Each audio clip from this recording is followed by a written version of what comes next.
अस्सल गावरान बेत आहे. मटकीची ही हिरवीगार रसाभाजी अगदी गावरान पद्धतीने बनवली आहे. त्याचबरोबर तोंडाला छान चव येईल असा झणझणीत ठेचा बनवला आहे. आणि सोबत खूपच सुंदर आणि टेस्टी अशी कोबीची भाजी बनवली आहे. एवढा सगळा गावरान बेत म्हटल्यावर बाजरीची भाकरी हवीच. अगदी खमंग अशी बाजरीची भाकरी बनवली आहे. इतका फक्कड बेत म्हटल्यानंतर तुमच्याही तोंडाला पाणी सुटले असेल. नमस्कार मंडळी, फूड बाय संगीता रेसिपीमध्ये तुमच्या सर्वांचं खूप खूप मनापासून स्वागत. मस्त सगळीकडे छान पाऊस पडतोय, त्यानिमित्ताने काहीतरी गावरान खाण्याची इच्छा झाली. गावरान पद्धतीचं जेवण बनवायचं होतं, तर म्हटलं चला तर ही रेसिपी तुमच्याबरोबरही शेअर करूया. तर मंडळी, आज मी गावरान पद्धतीची थाळी बनवली आहे. गावरान पद्धतीची मटकीची भाजी, त्याचबरोबर सुकी कोबीची भाजी, अगदी झणझणीत असा ठेचा आणि सोबतीला बाजरीची भाकरी. अगदी कमी वेळात कमी साहित्यात झटपट अगदी खमंग असा बेत तयार होतो. आणि चव इतकी भन्नाट लागते की तुम्ही जर एक भाकरी खात असाल तर 2 भाकरी चुरून खाल. चला तर मग अगदी गावरान पद्धतीने बनवलेला फक्कड असा बेत अगदी सोप्या पद्धतीने कसा बनवायचा ते पाहूया. तर कोबीची भाजी बनवण्यासाठी इथे आपण कोबी बारीक चिरून घेतला आहे. 2 ते 3 पाण्याने कोबी पाण्याने स्वच्छ धुवून घेतल्यानंतर कोबी पुन्हा पाण्यामध्ये ठेवला आणि त्यामध्ये थोडे मीठ घातले.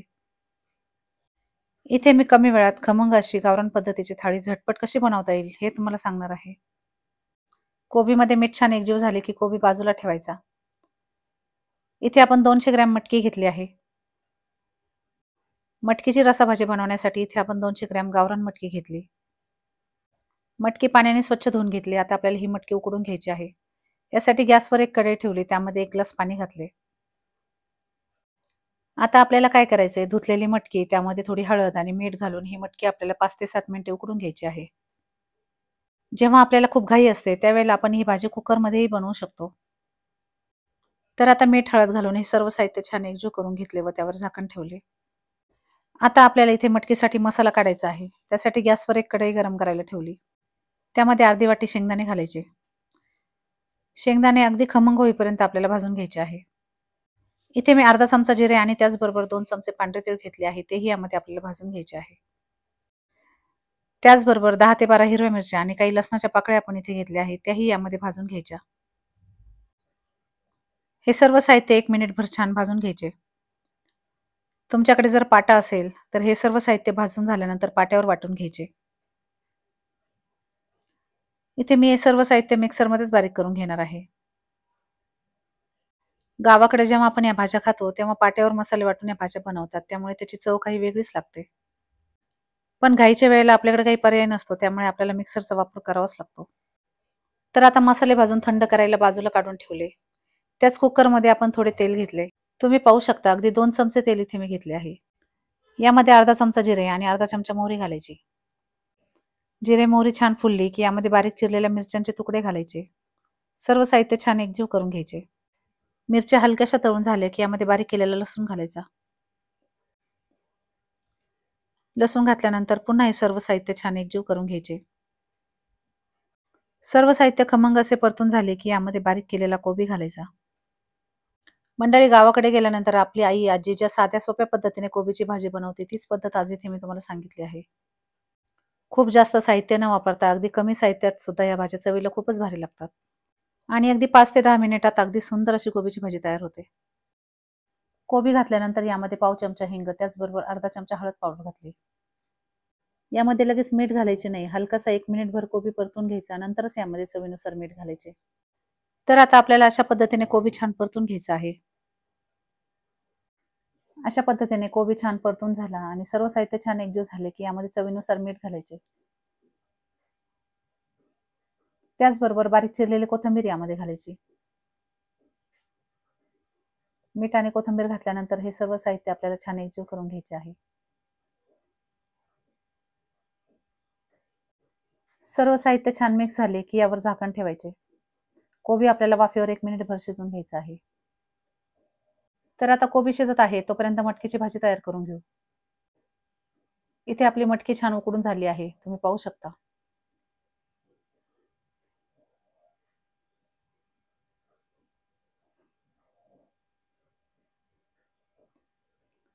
अगदी 70 ते 80% मटकी छान शिजली आहे.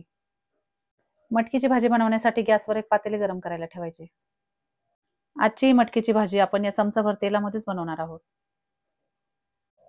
तेल गरम झाले की यामध्ये अर्धा चमचा जिरे आणि अर्धा चमचा मोहरी घालायची. जिरे मोहरी छान फुलली की यामध्ये बारीक चिरलेला कांदा घालायचा. इथे आपण एक मीडियम साईजचा कांदा बारीक चिरून घेतला, तो यामध्ये घातला. कांदा आपल्याला हलकासा तांबूस रंग येईपर्यंत परतून घ्यायचा आहे. मटकीची भाजी बनवताना अशा पद्धतीने थोडा कांदा घातला की मटकी चवीला खूपच भारी लागते. कांद्याला किंचितसा तांबूस रंग आला आहे. यामध्ये कढीपत्त्याची पाने, त्याचबरोबर पाव चमचा हिंग, अर्धा चमचा हळद पावडर घालायची. हळद आपण मटकी उकडतानाही घातली होती, त्यामुळे अगदी जपूनच यामध्ये हळद घालायची आहे. हळद पावडर घातल्यानंतर हे सर्व साहित्य छान एकजीव करून घ्यायचे. आता आपल्याला यामध्ये शेंगदाणे आणि तीळ वाटून जे वाटण तयार केले ते घालायचे आहे. मंडळी, खमंग आणि गावरान असे हे वाटण तयार करून ही भाजी तुम्ही एकदा जर खाल्ली तर याची चव तुम्ही कधीही विसरणार नाही. वाटण घातल्यानंतर हे सर्व साहित्य छान परतून घ्यायचे.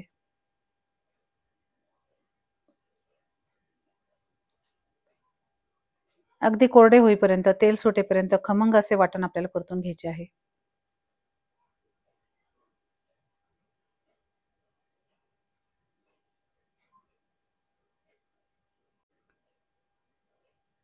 आता आपल्याला यामध्ये उकडलेली मटकी घालायची आहे. यामध्ये आपल्याला कोणतेही जास्तीचे मसाले घालायचे नाही.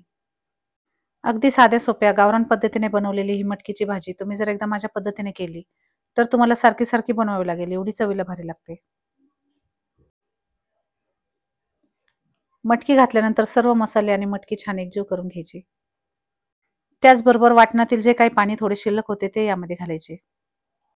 आवडीनुसार पाणी घालून ही भाजी छान एकजीव करून घ्यायची. तुम्हाला घट्ट किंवा पातळ जशी रस्साभाजी हवी असेल त्यानुसार यामध्ये पाणी घालून भाजी छान एकजीव करून घ्यायची.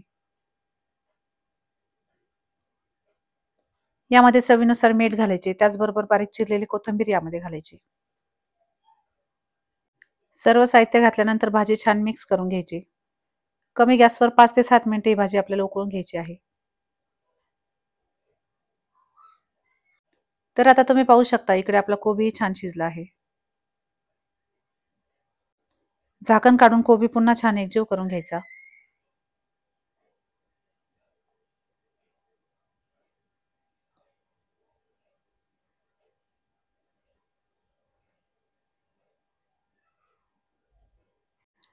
आता आपण यामध्ये 1 चमचा पांढरे तीळ घातले आहे. पांढरे तीळ घातल्यानंतर भाजी छान एकजीव करून घ्यायची. पांढरे तीळ अगदी ऑप्शनल आहे, तुमच्याकडे असेल तरच घाला, नाही घातले तरी चालतात. तर आता आपली खमंग अशी कोबीची भाजी तयार झाली आहे. अगदी कमी साहित्यात, कमी तेलात अगदी सुंदर अशी कोबीची भाजी तयार झाली आहे. सुंदर अशी कोबीची भाजी तयार झाली आहे. त्याचबरोबर मटकीही छान उकळत आहे. चला तर तोपर्यंत बाजरीची भाकरी तयार करून घेऊ. यासाठी एका ताटामध्ये थोडे बाजरीचे पीठ घेतले. थोडे थोडे पाणी घालून हे पीठ आपल्याला मळून घ्यायचे आहे.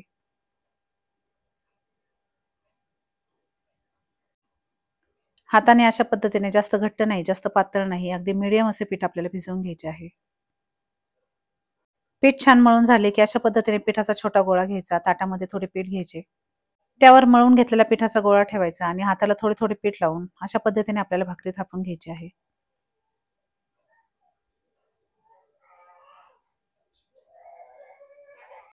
हाताने अगदी गोल गोल अशा पद्धतीने भाकरी छान एकसारखी थापून घ्यायची. तवा गरम झाला की ही भाकरी दोन्ही हाताने तव्यावर घालायची. पिठाची बाजू वर आली पाहिजे या पद्धतीने आपल्याला तव्यावर भाकरी घालायची आहे.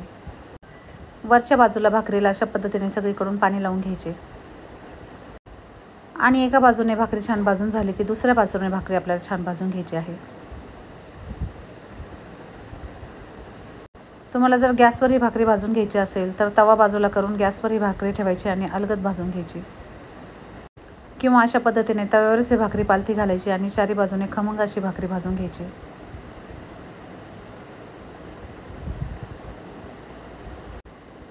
याच पद्धतीने आपल्याला दुसरी भाकरी भाजून घ्यायची आहे. भाकरीला अशा पद्धतीने एका बाजूने छान पाणी लावून घ्यायचे व उलटी करून खमंग अशी भाकरी भाजून घ्यायची. अशाच पद्धतीने दोन्ही बाजूने छान कडक होईपर्यंत भाकरी भाजून घ्यायची. तर आता तुम्ही पाहू शकता अगदी खमंग अशा आपल्या बाजरीच्या भाकरी तयार झाल्या आहे. बाजरीच्या भाकरी तयार झाल्यानंतर याच तव्यावर आपल्याला खमंग आणि झणझणीत असा ठेचा तयार करून घ्यायचा आहे. गॅसची फ्लेम कमी करून यावर काही हिरव्या मिरच्या घालायच्या, त्याचबरोबर काही लसणाच्या पाकळ्या घालायच्या व अर्धी वाटी शेंगदाणे यामध्ये घालायचे।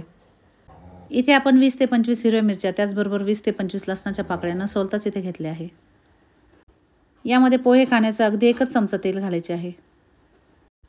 तेल घातल्यानंतर हे सर्व साहित्य आपल्याला छान खमंग होईपर्यंत भाजून घ्यायचे आहे। अगदी 2 ते 3 मिनिटे खमंग होईपर्यंत हे सर्व साहित्य भाजून घेतल्यानंतर यामध्ये चवीनुसार मीठ घालायचे।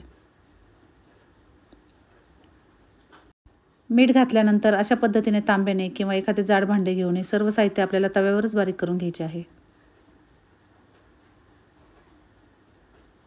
मिरच्या जर आपण तव्यावर छान भाजून घेतल्या तर अगदी तांब्याने सहज असा ठेचा तयार होतो। अगदी 2 ते 3 मिनिटातच खमंग आणि झणझणीत असा आपला ठेचा तयार होतो। तर मंडळी तुम्ही पाहू शकता अगदी 5च मिनिटात अगदी झणझणीत आणि खमंग असा ठेचा आपला तयार झाला आहे। जेव्हा आपल्याला खूप घाई असते आणि खमंग असं खाण्याची काहीतरी इच्छा होते तेव्हा पोळ्या भाकरी झाल्यानंतर लगेचच अगदी 5 मिनिटात आपण हा ठेचा तयार करू शकतो। तांब्याने हा ठेचा छान एकजीव करून घेतला की पुन्हा हे सर्व साहित्य छान एकजीव करून घ्यायचे। काही ठिकाणी मीठ कमी जास्त राहते तेव्हा अशा पद्धतीने ठेचा एकत्र करून घ्यायचा। तर मंडळी तुम्ही पाहू शकता अगदी झटपट असा 5च मिनिटात खमंग असा ठेचा आपला तयार झाला आहे। तर आता ठेचा तयार झाला आहे। मटकी उकळली की गॅस बंद करायचा। तुम्ही पाहू शकता खूपच मजेदार आणि टेस्टी अशी आपली मटकीची भाजी तयार झाली आहे। हिरवीगार आणि गावरान पद्धतीने बनवलेली ही मटकीची भाजी गरम गरम भाताबरोबर खायला खूपच भारी लागते। तर मंडळी असे हे गावरान पद्धतीने बनवलेले जेवण तुम्हाला कसे वाटले हे मला कमेंट करून नक्की सांगा। खूपच चविष्ट आणि रुचकर अशी मटकीची भाजी, त्याचबरोबर खूपच झणझणीत असा तयार केलेला ठेचा आणि खमंग अशी बाजरीची भाकरी, असे गावरान पद्धतीचे जेवण पाहिल्यानंतर तुमच्याही तोंडाला नक्कीच पाणी सुटले असेल। तर मंडळी अगदी कमी वेळात कमी साहित्यात अगदी कमी तेल वापरून गावरान पद्धतीने बनवलेले हे जेवण तुम्ही सर्वांनी एकदा माझ्या या पद्धतीने नक्की बनवा। पावसाळा चालू आहे, रोज काहीतरी वेगळं खाण्याची इच्छा होते। अशा वेळेला हे जेवण जर तुम्ही एकदा माझ्या या पद्धतीने बनवून खाल्ले तर तुम्हाला सारखे सारखे बनवावं लागेल, मी खात्री देऊन सांगते। पण असे हे जेवण बनवल्यानंतर तुम्हाला भाकरी थोड्या जास्त बनवाव्या लागतील। तुमच्या घरातील मंडळी जर 1 भाकरी खात असतील तर या जेवणाबरोबर 2 भाकरी नक्कीच खातील, मी खात्रीने सांगते। हिरवीगार मटकीच्या भाजीबरोबर बाजरीची भाकरी चुरून खाण्याची मजा काही वेगळीच असते। तर मंडळी लवकरच भेटूया अशाच एका मजेदार रेसिपीमध्ये। व्हिडिओ आवडला असेल तर लाईक, शेअर आणि सबस्क्राईब करा। धन्यवाद।